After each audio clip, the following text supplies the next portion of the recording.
and they said, Dr. Wachob, what topic should I choose? And I said to them, oh, you have no problems?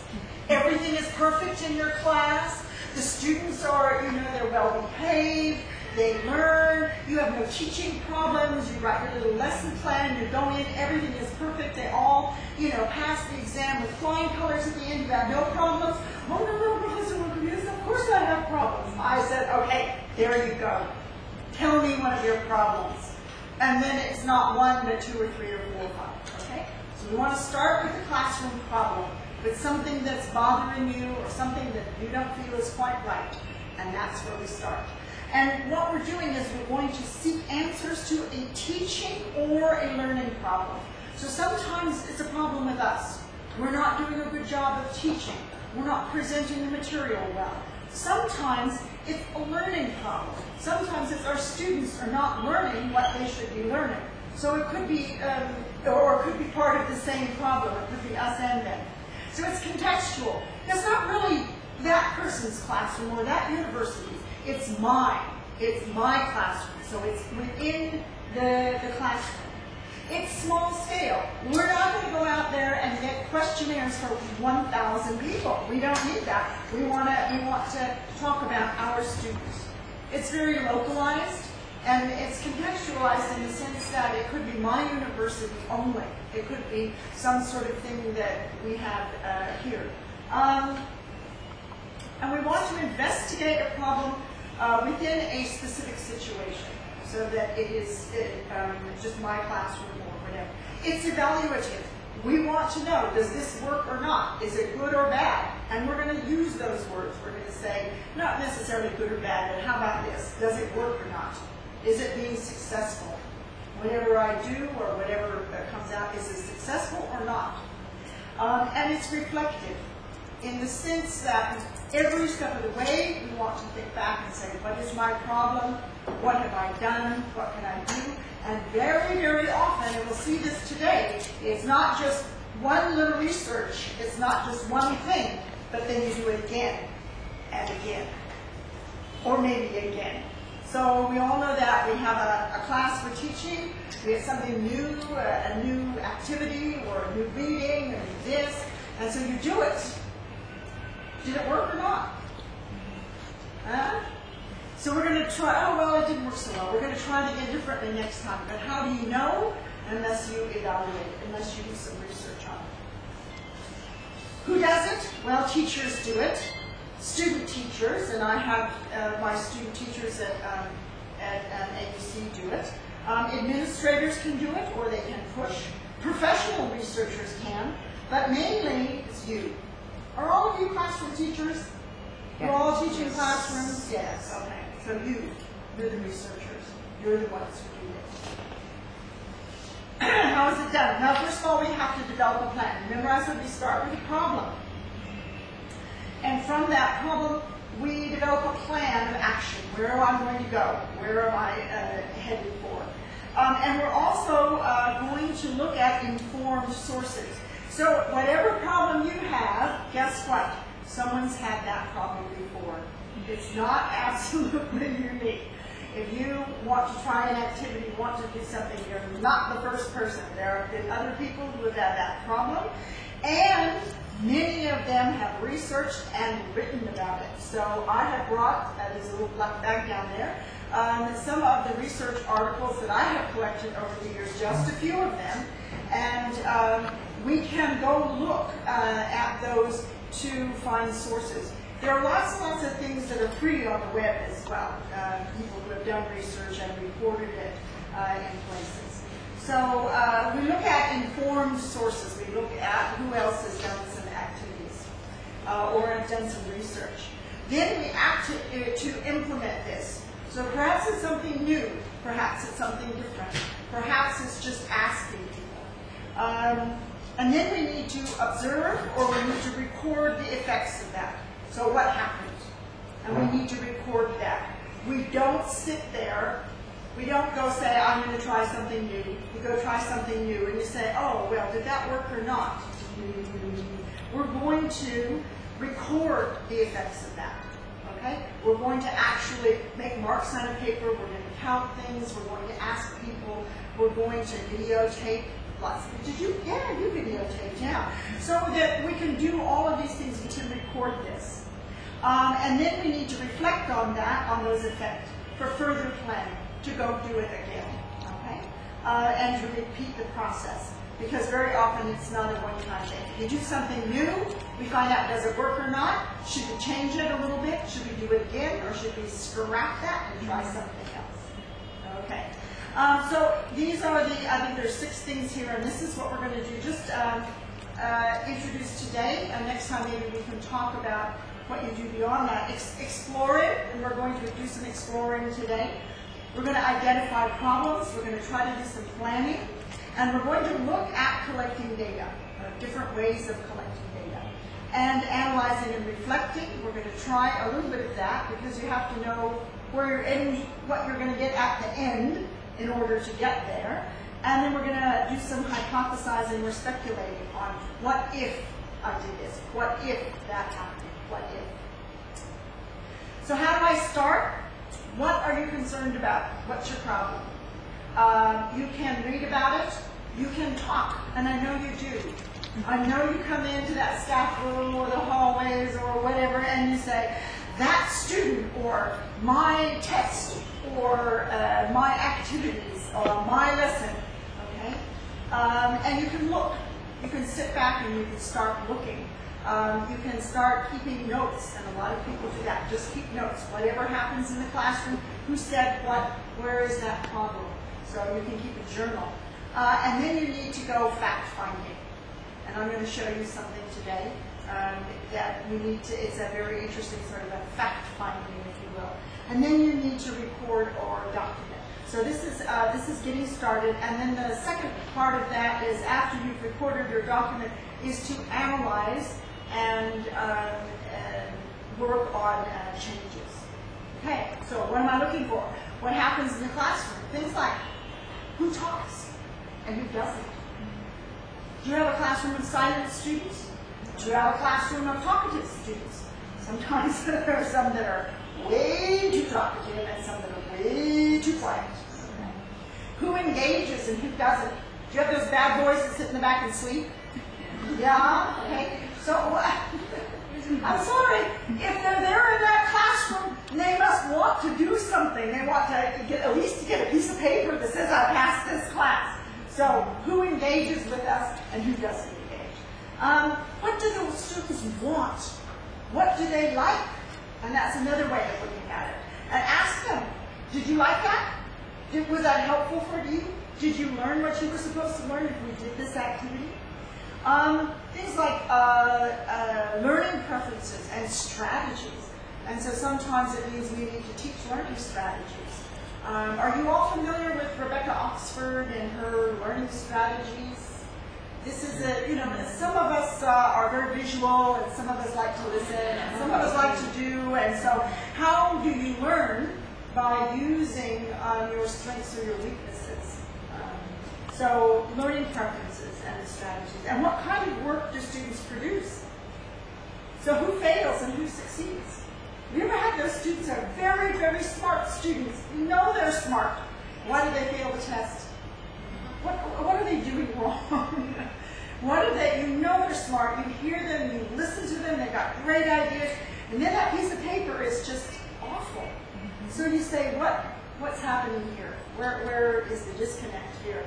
And the last one, do students learn what I teach? So here we are with our little lesson plans, and I'm teaching away, okay? And I teach, and I go home, oh, I've been teaching all day. But do the students learn anything? Do they walk out of there and say, yes, yes, I'm going to write that paper, pass that test, go on?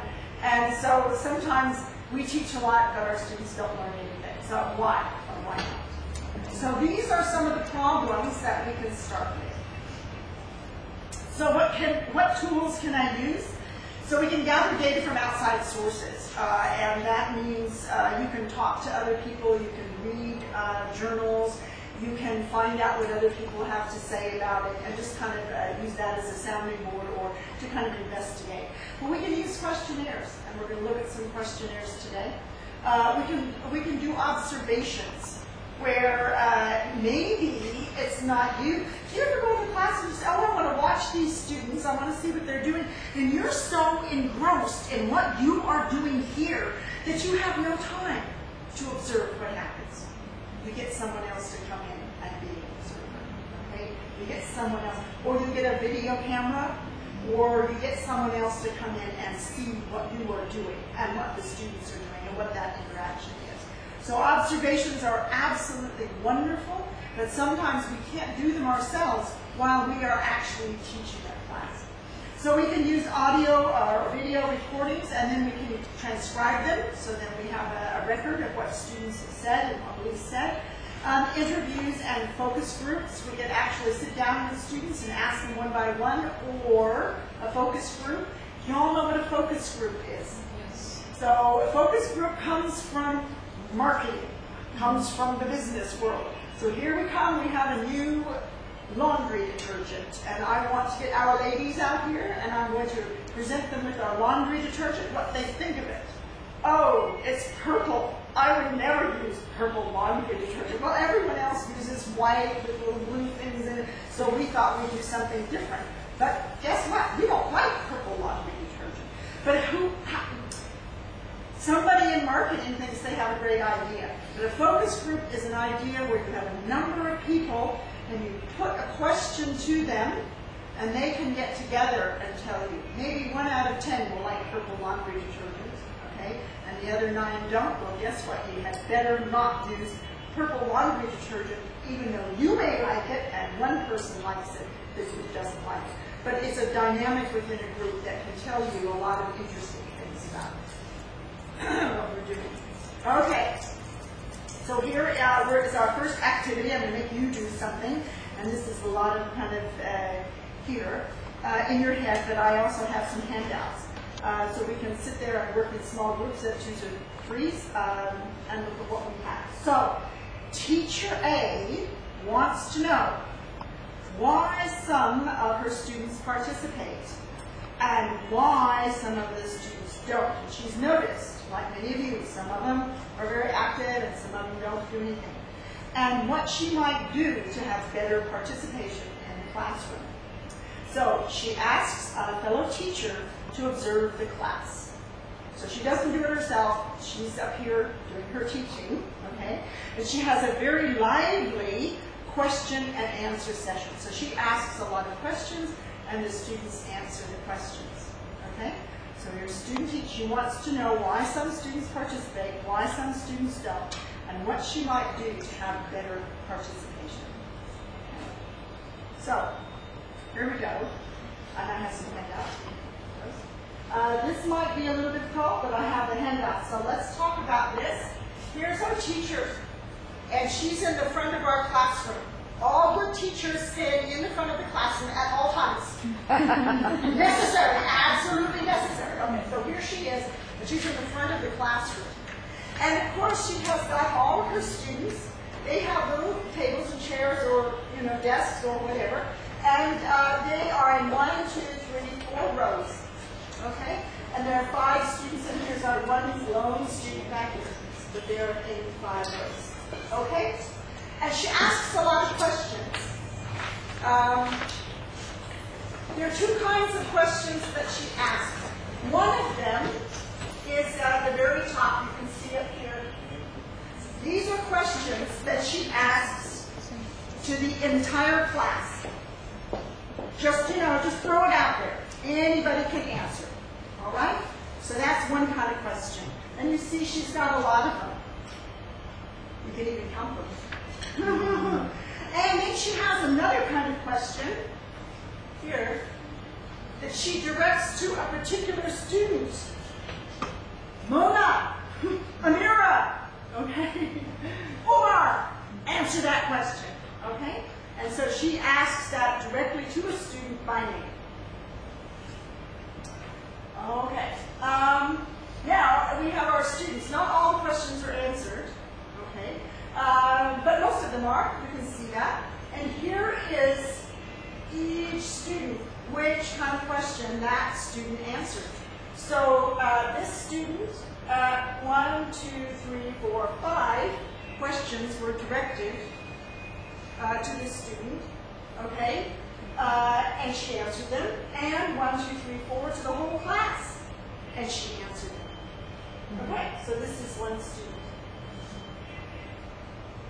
And we have another little wrinkle here.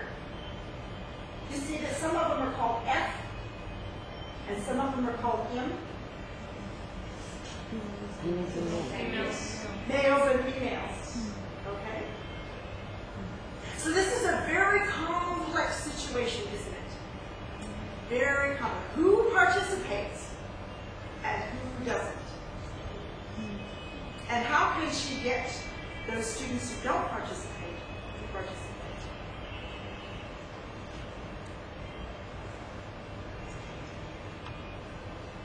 What are you going to do? How are you going to analyze that situation? Any thoughts? Yeah? No, she's asking the question. Who's participating and who isn't? That's the first question. And the second question is, how do I get them to participate more? Okay, so but who's participating? Yeah? Who's participating?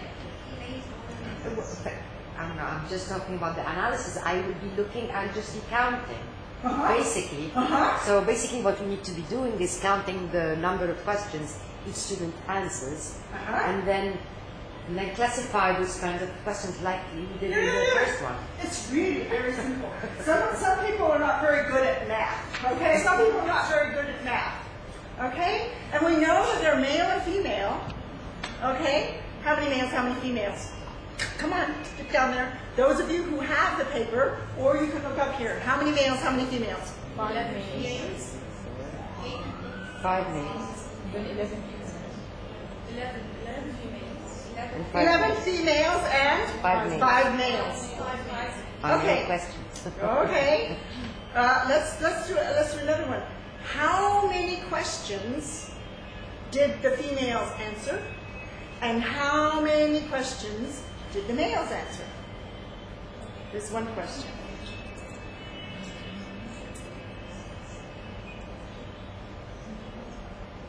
Well, you need a piece of paper and to count. Yeah. 12 eleven. You need to find someone who's got a piece of paper. You can write on them if you want. Okay, write it down, write it down. Okay? 25 for females. 25 males.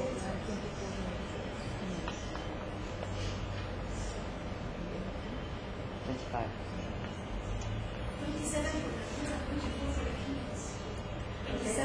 27 for the males and 24, someone said 21. You just don't know how to count. 25 for the females and 27. Okay, so 25 for the females and 27 for the males. Oh, sort of half and half. In a way. In a way? Yes. How many females, how many males? There are Females. 11. Absolutely. What's the percentage? How many questions per person did the females answer? How many questions per person did the males answer? Do you know how to do that? Yeah. No. Do you know how? You know how many? There are 11 females, and they answered 25 questions. So what do? Divide.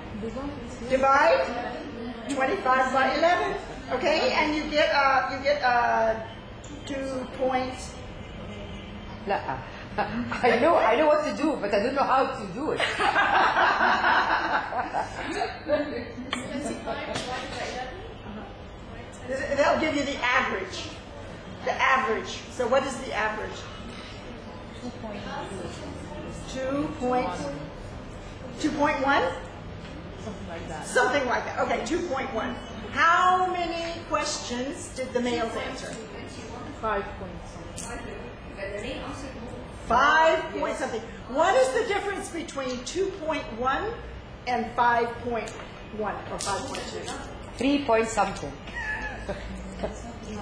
2.5 times as many questions. Yeah. 2.5 times as many questions were answered by males as by females.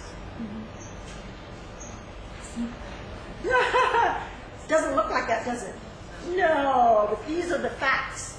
These are the facts. But we're not just sort of looking. Let's look at this. Of the 5 males, how many answered questions? All of them. All of them answered questions. Of the 11 females, how many answered questions? 1, 2, 3, 5. 5 answered questions, and The 6 answered no questions at all. More than 50% of the females answered not even one question, whereas all of the males answered a question. Are we seeing a pattern here? Actually, The girls can I say are something? Yeah. Actually, I am seeing a pattern, but the pattern I'm seeing is related to the teacher, not to the not to the students. Okay. Well, we can come back to that in a minute too. All right. Now, here's another interesting thing. Where are the students sitting? Who answered the question? Everyone else. Everyone in the front row answered at least one question. And what's the percentage of questions that were answered by people in the front row? Very high. Yeah. Very high. More than half, I think. Yeah. More than half. Have you ever heard of the concept of action zone? Action zone? Well, it's a little bit, teachers carry an action zone. And if you walk around the classroom, I guess your little action zone comes with you. So that if you come around here and you bring your action zone very close, well, all of a sudden, students, number one, they start speaking English instead of Arabic. You ever noticed that? Yeah, it's called action zone. And the other thing is that students will, oh, my teacher is here. Oh, maybe I couldn't answer a question. But the further you get away from the teacher, in the back row there, hiding out in the back. You know all about that, don't you? Yeah, you hide out in the back. And in this case, they're in the second and third rows, but it's the same thing. And what are we doing with this male here in the back? Well, he's a guy. If you've ever done any study, and I've got some studies here about male conversational dominance. Male conversational dominance. You laugh at you. We know it's true. Okay. Every culture in the world, in every situation, in dyads, in triads, in small groups, and big groups, guess what? Men dominate the conversation. They do that by being louder and more aggressive. They change the topic. Yeah, they do. Whereas women were going, oh yeah, that sounds interesting. Oh yeah. We don't change the topic, they do. Okay? And these are facts.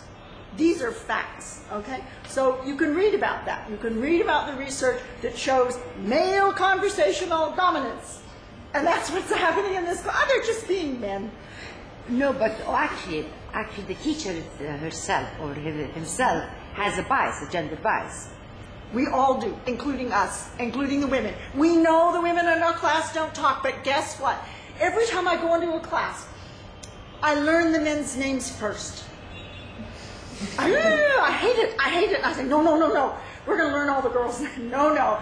I remember the guys first. I call on them. We all do. All of us, men and women. Okay? We just do that. A great study. I don't know if I have it here, but a teacher, they pointed it out to her that, she was favoring the male. So she said, okay, next time you come in and I'm going to favor the females. She said, I tried really, really hard. I called only on the girls. I never called on the boys. I was I was not biased towards those men. And the researcher said, yes, you did really well. The girls now participated half of the time. Because she was paying attention to them, they now got up to half the time. So, it's not your fault. We all do it, okay? Males and females, we favor the males. I have a colleague, I was in his office once, and he thought the conversation was over, so he walked out. And I was in his office. I was saying, what's this, whatever. That's, that's it. All right, so we've done a little bit of analysis here. Yes? In our classes, in primary university, it's not the same. Oh, do we have the bad boys sitting in the back and don't say anything? No, they're very cute. Okay. They're always very shy and we try to get them engaged, but we're still too shy. You know, But there are minorities. Do exert an effort with us, but Okay. it's not the same at all. I'll challenge you.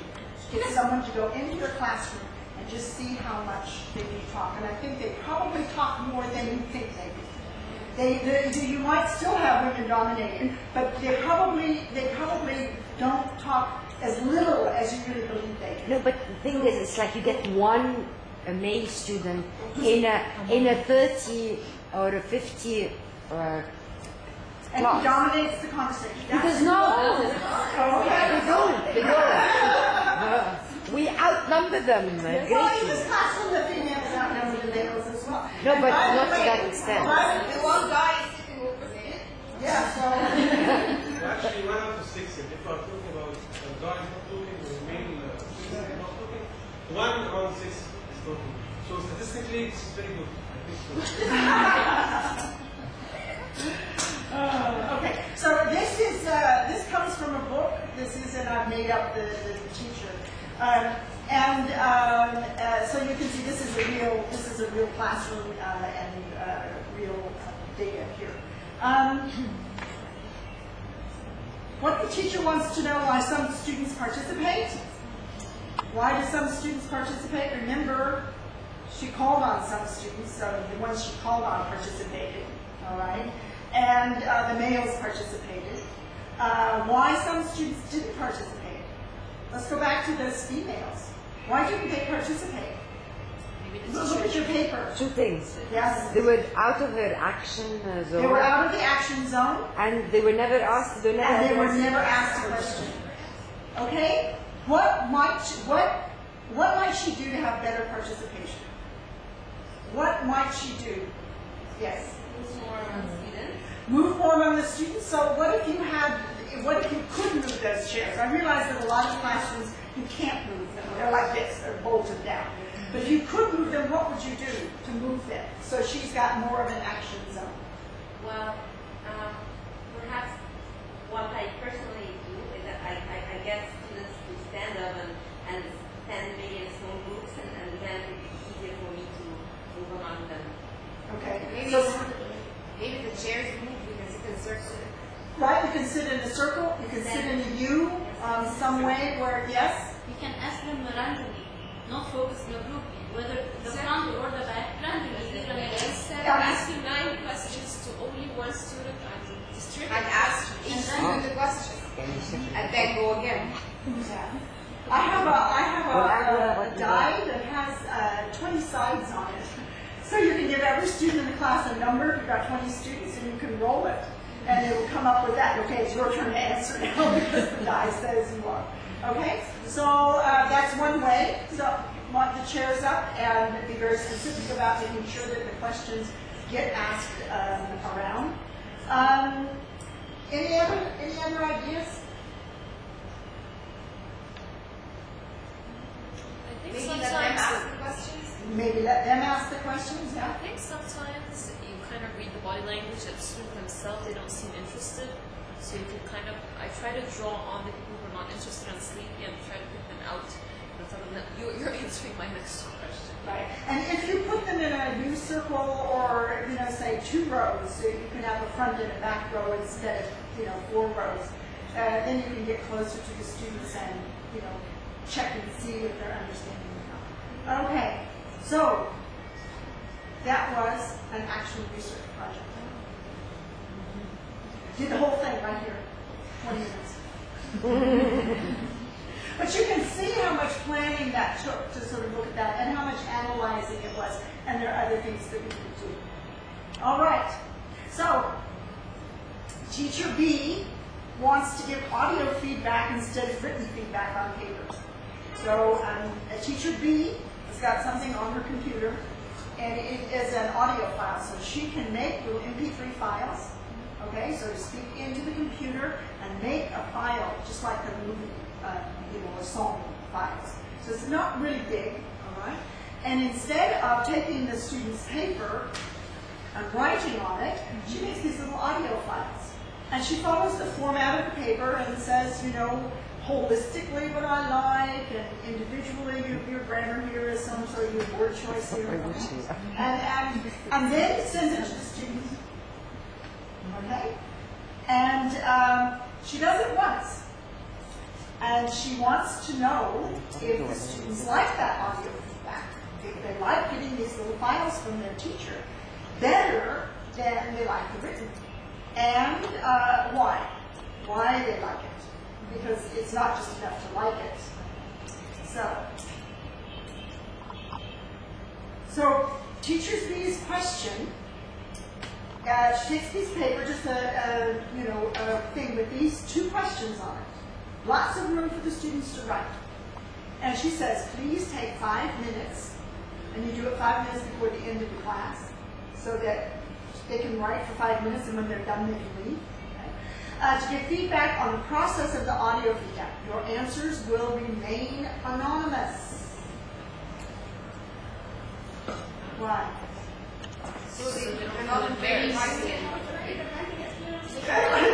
What do you think about my audio feedback? Oh, teacher, I love it.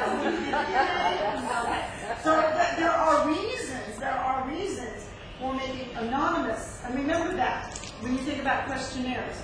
Anonymous is better if you really want them to tell you what they think. And sometimes they put their name on it anyway, because I really want to tell you, but if you make it anonymous. So, which kind of feedback do you prefer on your written work? So this is just on written work. Written on the paper or audio files, and why? I'll leave the students some room. Did you have any problems with the audio files, technological or otherwise? Because some students say, I can't listen to anything. So, she does that 5 minutes before the end of the class. That's real fast, isn't it? 5 minutes, all the students doing this. You've got your answers right here. So, the answers to the questionnaire. Out of the 20 students in the class, 19 of them responded. So somebody didn't want to, that's fine. Okay? 15 of them said they preferred the audio. And 3 of them said they preferred the written. Okay? And 1 preferred both. Now, somehow or other, I prefer, you have to make a choice, don't you? You have to, okay. Well, 1 student said he preferred both, or she preferred both. Okay. So, what does the teacher do? That's pretty good, isn't it? 70% or so prefer the audio. So, is the teacher going to keep doing it? Of course. Yes. Of course. Is that obvious? All right. So, the teacher says, well, they gave me these answers about why, but they were kind of flaky answers. So teacher B does it again. Okay. So we have the next semester, we do the same thing all over again. And this time she says we're going to have a 10-minute anonymous paper, because she wants more information. So which type of feedback did you prefer, audio or written, and why? Okay. And how did you read the audio files?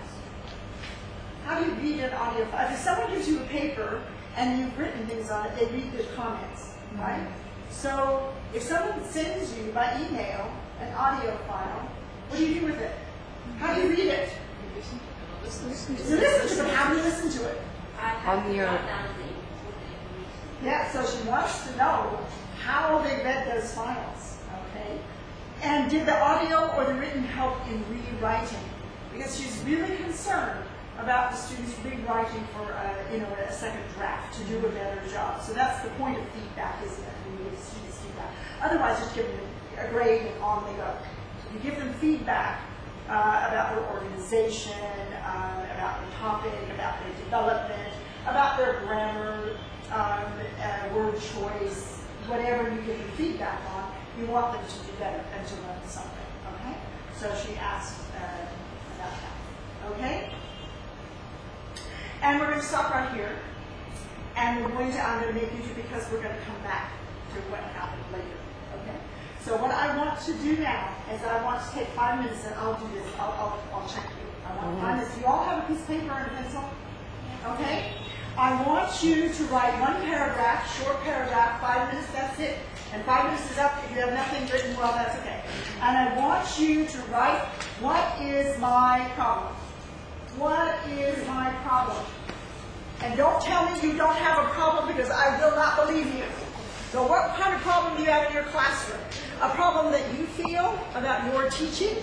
A problem that you feel the students are having? They don't get it, they don't understand, they don't like it, they're disengaged and sit in the back of the classroom and never do anything. What is your problem? And tell me about that problem. Describe it for me. You have 5 minutes. Go. Right. One problem? One problem. Please don't. Listen, you can do another problem next time. Time's up. Stop writing. Put the pencil down. Finish. Okay. What I want you to do is I want you to either talk to the person next to you, the person behind you, or whatever. And I'm going to give you 3 minutes to share this problem. Okay? We'll see if you have similar problems, or if your neighbor has a problem. Oh yeah, I know that problem. I know that. Okay? So you have 3 minutes to share. So you two want to turn around here. You two want to turn around. Okay. Did you hear other people with the same problem? Did you hear something that you say, well, how can I solve this problem? Did anyone offer you suggestions? No? Oh, okay. But it's basically impossible. So the next thing we're going to do is I have this pile up here of articles. And what I want you to do is, this is something I've tried with my students once, and they loved it. They said, yes. You know, when you get to graduate school and someone says, your teacher says, I want you to read this and this and this and this for next week, and you go, all this stuff, how am I going to read it all at once? Well, this is a speed read. You know, the teacher has a speed read to get the most out of an article. So I want you to come up, and I want you to choose an article. And then I'm going to give you 8 minutes. 8 minutes only. And I'm going to have you, skim and scan this article. I have some specific things that I want you to look for at the end of that 8 minutes. And we'll get a few people to report. Okay? So, grab whatever you want. Hopefully it's a research article for that. Okay? Find an article that might answer your question, or one that you're interested in. Okay? So if you find something that, oh yeah, this is my problem, you have 10 minutes, or maybe we can 10 minutes if you want, okay? And then I want you to report. I want you to tell me the theory, some sort of theory behind that. What was it? Very briefly. I want you to tell me about the methodology. How did they look at it? What were the major findings, and why it's interesting to you? Now, the most important thing in that article is that little thing in the front called the abstract. It'll answer all those questions. So that's the first thing that you want to do, is look at the abstract. And then you want to go down to the methodology, what they did, okay, or the theory, what kind of theories, and the literature review at the very beginning. And then did they do quantitative methodology? Did they do a questionnaire? Did they do observations? And what were the major findings?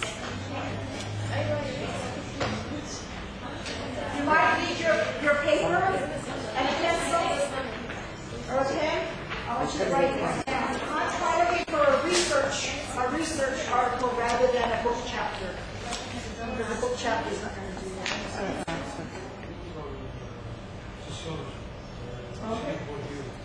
Okay, so Bourdieu, that's a theory, an idea. Anyone else? Find your theories there? Yeah?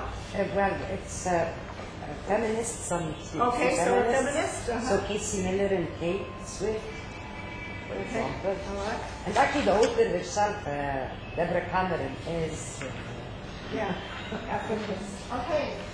So these are people who have, and you find those theoretical concepts right there in the first couple of pages.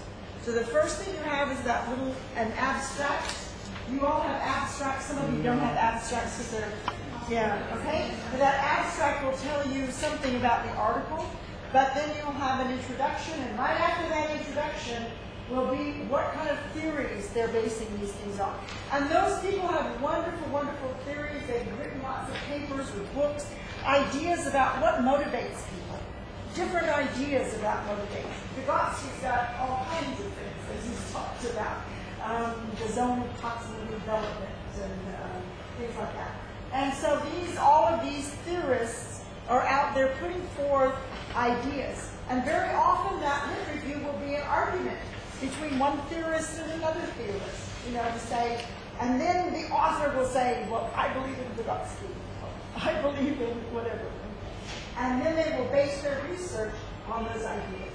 So those are people, and a lot of the big names, you can go to Wikipedia and find them if you can't find them in your library, okay? So big names are out there. There are ways to find ideas about those people, and you've read some of them anyway. So, what kind of methods did people use? What kind of methods did they do to gather data? Interviews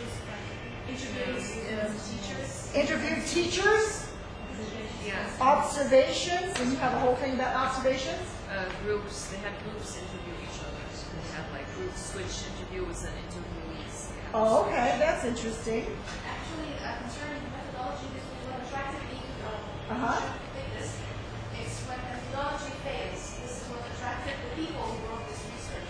Okay. They found that all the methods, the methodology, it's failing, it's not working concerning foreign language education in the USA. This is the context of So what was their method that they used to figure that out? reading and reading and reading the different Okay. theorists who started to, and I think, of course I've seen this, so it's no Yeah. I think that some case studies and some certain schools, and they were also focusing on teacher himself, foreign teacher, Okay. because there are, So they just read, they didn't go out and observe? no, we did observe, Okay, so they did observations and reading. and they did a lot of reading for other people. Okay. Yeah, so they got their information from reading other people rather than doing something themselves. Anyone else? Also, they did here some projects, many drafted projects, targeting Latino. So what kind of projects? What did they do in the projects? Thanks to especially they are trying to bring the community of those students into the classroom. So what did they do? Out of the class. Questionnaires, thank you. And also out of the class activities. And class activities, did Out they of the observe? class, out of the class activities. So out of the class Collecting activities. data, analyzing data, and Okay, so where did they get the data? From questionnaires? Questionnaires. Did they observe? Yes, observation. Okay, classroom observations. Anyone else have any Discourse other? analysis. I have a discourse analysis. Discourse analysis, where that's where you might take a video or an audio tape and you then transcribe it word for word. And from that, then you can see what exactly the students and the teachers are saying and what exactly they say. And from that, you can, and that's a very linguistic sort of thing. So if you're very interested in linguistics, that's a method that you might be able to use. Any other methods that people use?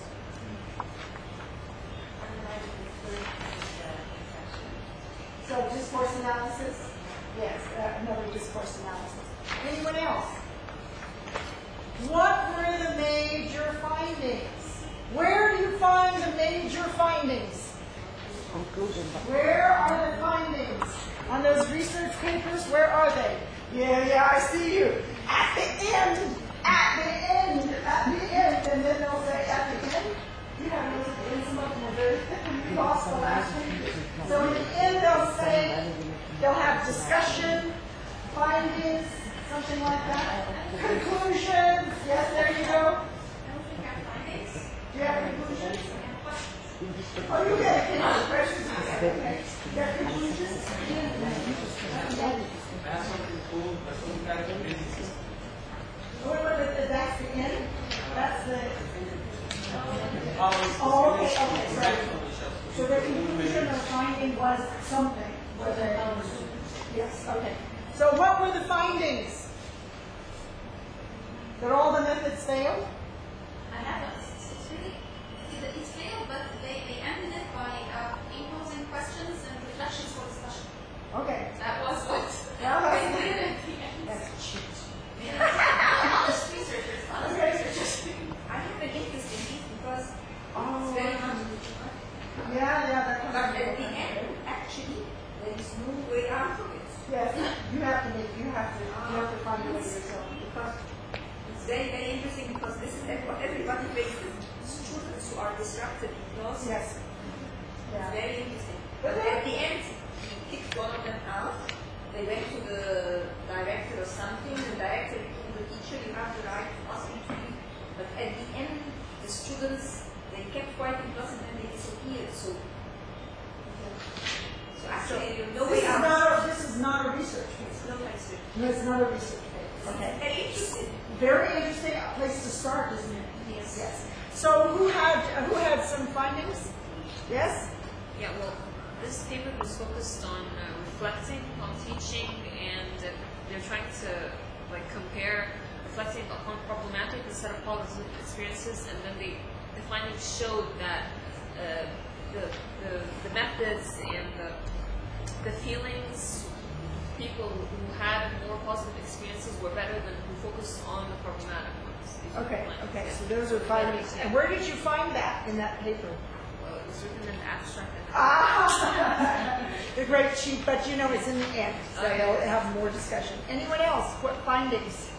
Research paper with findings. This paper is it's about using the students' own culture in helping them learn English, and the methodology was defined.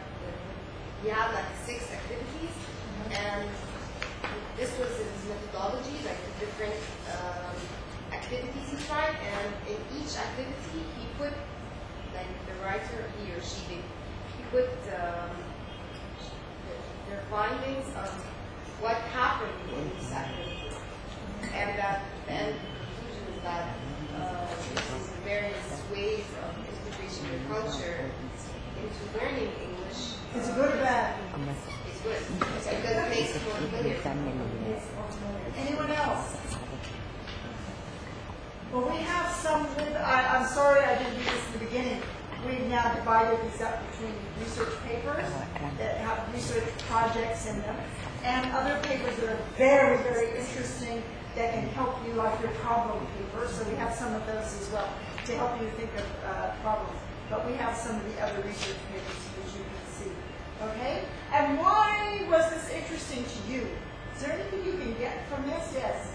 It was very interesting because I can like the person because this is not a research paper. It's a chapter from a book. It's a critical look at foreign language teaching system in the USA. And this is why they said that the methodology is failing. It's not really working out. I can actually relate because I am teaching. I'm not a foreign, I'm not a foreign teacher, but I am teaching foreign language in a non